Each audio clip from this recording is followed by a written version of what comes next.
Mr. Zaqy Mohamad.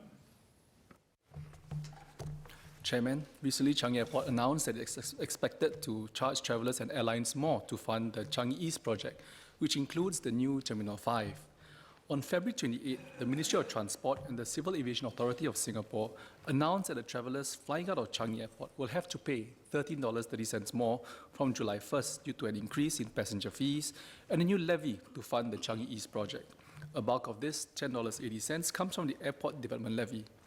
While the IATA has expressed its disagreement with the move, other airports, including Hong Kong, Dubai, and Qatar, have also done the same for expansion projects.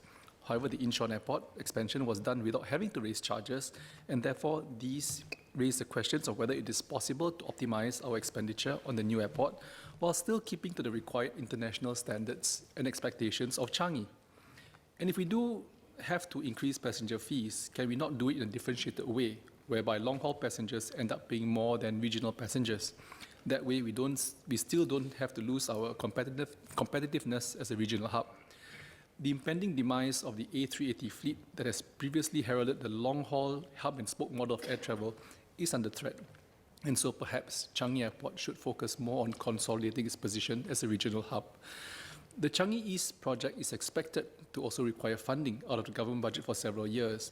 According to MOT and CAS, the government will cover the bulk of the project costs and has already contributed about $9 billion to it.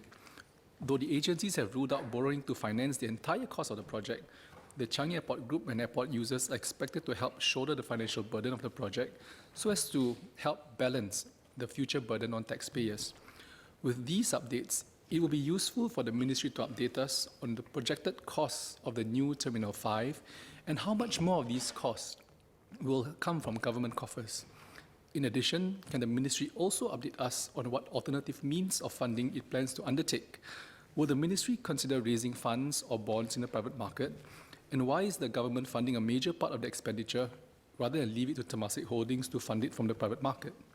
In conclusion, I would like to ask the government to consider all options so that we do not lose our competitiveness and also we do not overly burden our taxpayers on this expansion.